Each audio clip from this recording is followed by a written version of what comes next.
नौकरी लगती है, ये उन लोगों पर एक करारा तमाचा है जो ये सोचते हैं कि बेटियां कुछ नहीं कर सकती। बेटियां कुछ नहीं कर सकती, ये उन लोगों पर एक करारा तमाचा है, इंडिया के उन लोगों पर जिनके दिमाग में यही होता है बेटी होने पर वे केवल दुख प्रकट करते हैं, सुख नहीं। सही कह रहा हूं या गलत कह रहा हूं? इसलिए मैंने एक बार बोला भी था कि हंसाए जाते हैं बेटे, हंस जाती है बेटियां,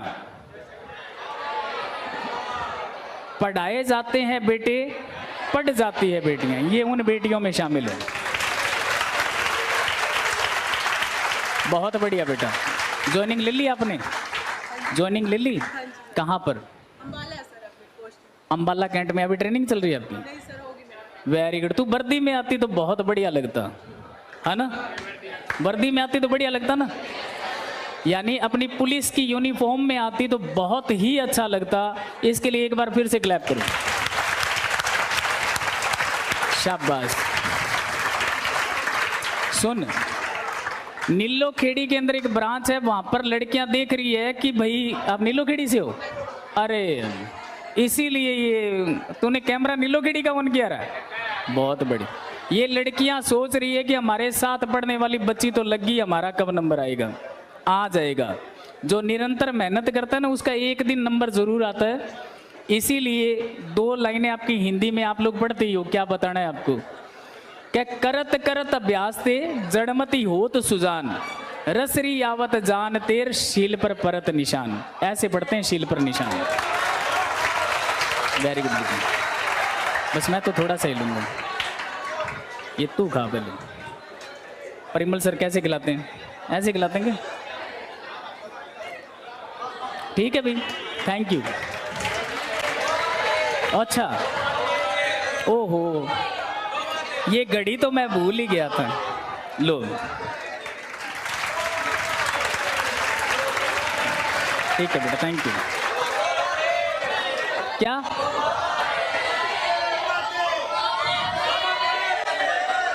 एक मिनट, एक सेकंड, कुछ बोलना है आपने?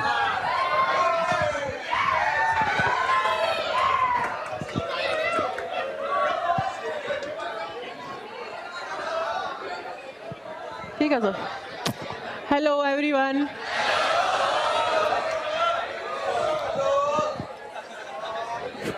मेरे को सुनता है, आपको नहीं सुन रहा शायद मेरी बात। मैं नीलो खड़ी ब्रांच से हूँ और मेरा नाम पूजा है। मेरे दुर्गा शक्ति में फाइनल सिलेक्शन हुआ है और मेरी ट्रेनिंग कंप्लीट हो गई है। अब मेरी पोस्टिंग है अंबाला में और मैंने लगातार 1-1.5 साल रेगुलर स्टडी की, बीच में कट ऑफ हो गया था, उससे पहले भी स्टडी की, लेकिन रेगुलरली मैंने 1-1.5 साल तैयारी की है। उसके बाद मेरा दुर्गा शक्ति में फाइनल सिलेक्शन हुआ है।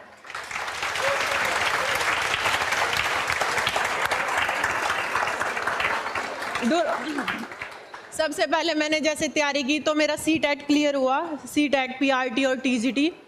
उसके बाद मेरा GD वाला, जो फीमेल GD है हरियाणा वाला, HSSC का, और SI भी हुआ। SI के बाद मेरा फाइनल सिलेक्शन दुर्गा शक्ति में हुआ है।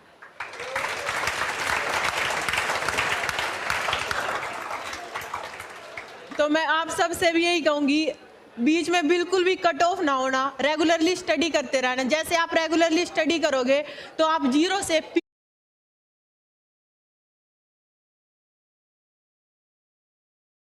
लगातार स्टडी करोगे। अगर आप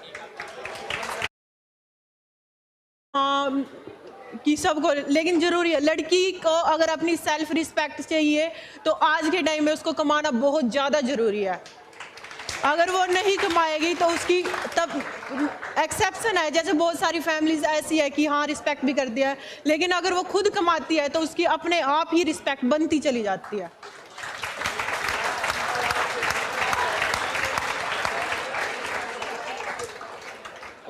और सब बस। तो तो मैं चाहती हूँ कि आप सिर्फ लड़कियाँ और मतलब सभी, आप सभी लड़कियाँ के साथ साथ लड़के भी सभी पढ़े, आप रेगुलरली आप आगे तक जाए। जैसे आपका एक पेपर में सिलेक्शन हो गया, जब तक उसकी ज्वाइनिंग नहीं आ जाती ना, तब तक यहाँ ना तो सेंटर छोड़ो और ना स्टडी छोड़ो। मेरा दुर्गा शक्ति का जिस दिन मेरा सिलेक्शन हुआ तो उससे एक दिन पहले भी मैं सेंटर गई हुई थी, क्योंकि अगर बाई चांस कुछ भी मिस्टेक हो या कुछ नहीं आया, या फिर जैसे फीमेल थी तो जो फीमेल एसआई से अलग थी जो जीडी वाली, वो वैकेंसी डेढ़ साल, लगभग 1.5 साल के बाद उसकी ज्वाइनिंग हुई है। 1.5 साल के अंदर इतना और जगह सिलेक्शन भी हो जाता, अगर एक के भरोसे रहे तो वो चीज़ ठीक नहीं है।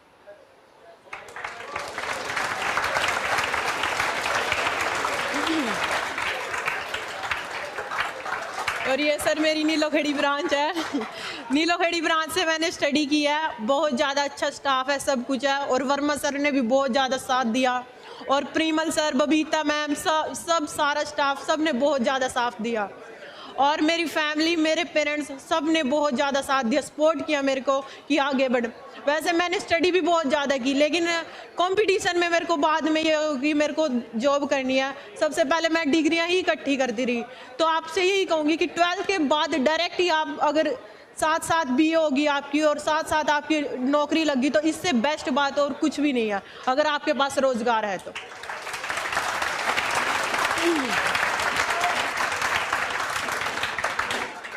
बस और कुछ नहीं। Thank you.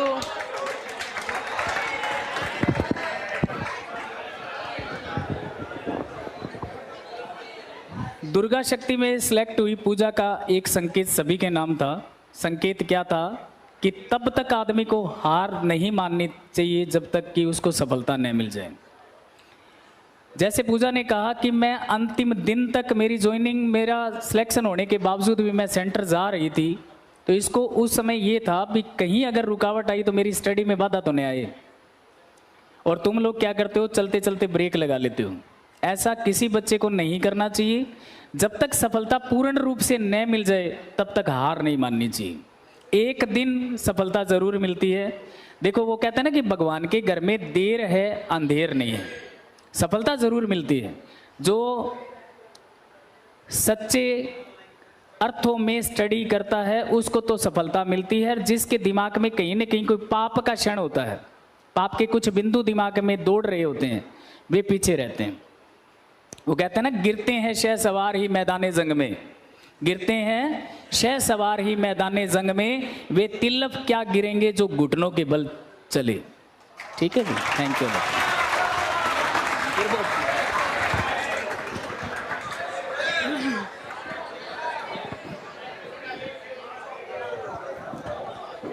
एक और बात कहना चाहूँगी, आपकी लाइफ में कोई भी पर्सन हो सकता है जो आपको एक डायरेक्शन दे सकता है। जैसे मैं तैयारी कर रही थी जो जीडी वाली वैकेंसी थी HSSC की, तो मैं तैयारी करते करते इतना डिप्रेस थी कि मेरे को ये अपने आप पे डाउट होने लगा था कि मेरा सिलेक्शन होगा या नहीं होगा।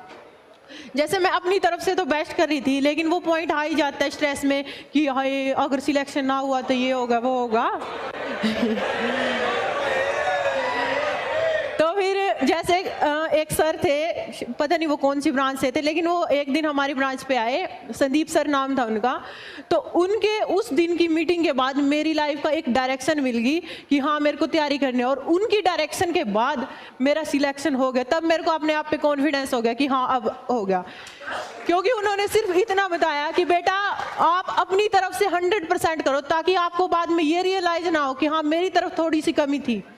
अगर आप 100% अपनी तरफ से दोगे, अगर बाद में उसका रिजल्ट चाहे कुछ भी हो, लेकिन आपको ये नहीं होएगा कि हाँ मेरी तरफ से कुछ कमी रह गई थी।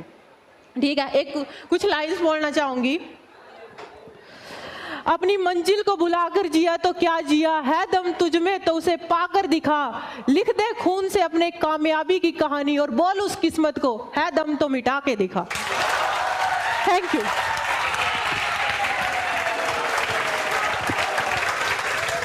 वेरी गुड, बहुत अच्छा। आप तो बहुत, देखो सुनो, जो पूजा ने ये लाइन बोली ना, ये मेरे जीवन की बहुत मतलब महत्वपूर्ण लाइनें थी।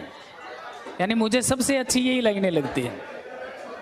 शाबाश पूजा, थैंक यू बेटा। Very good.